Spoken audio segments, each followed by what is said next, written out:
அசிங்கப்படுறீங்க. நான் இப்ப எதுக்கு வந்திருக்கேன்னு தெரிஞ்சா நீங்க இப்படி பேச மாட்டீங்க. கண்ணாத்தா எப்படி சத்தா? இவனுக்கு எப்படி தெரியும்? தம்பி நீங்க உட்காருங்க. என்னடா இது மரியாதை ரொம்ப கூடுது. இருக்கட்டும். தம்பி நாங்களே மருமக போயிட்டாருன்னு ரொம்ப டென்ஷனா இருக்கோம். நீங்க வேற டென்ஷன் பண்றீங்க. போயிட்டு அப்புறமா வாங்க. சீக்கிரம் சொல்லுங்க, எனக்கு நிறைய வேலை இருக்கு. எப்படி சத்தா? இவ்வளவு தெளிவா கேக்குறான்னு எப்படியோ மோக்க முடிச்சுட்டேன் போல் இருக்கே. தம்பி அதெல்லாம் வேணாங்க. எப்படி சத்தா? ஐயோ என்ன பெரிய தொல்லையா இருக்கு. நீங்க என்ன ஒரு புல் அடிச்சு உங்க சுவாகத்தை தீர்த்துங்க. என்ன துக்க விசாரிக்க வந்தா 100 ரூபா தர கையில கொடுக்குறான்.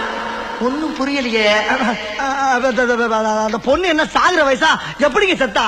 ஐயோ இந்த எப்படி சத்தா? எப்படி சத்தா? எப்படி சத்தா? எப்படி சத்தா? எப்படி சத்தா? அவ்வளவுதான். சில்லறையில போயிட்டு வாங்க. போகவா?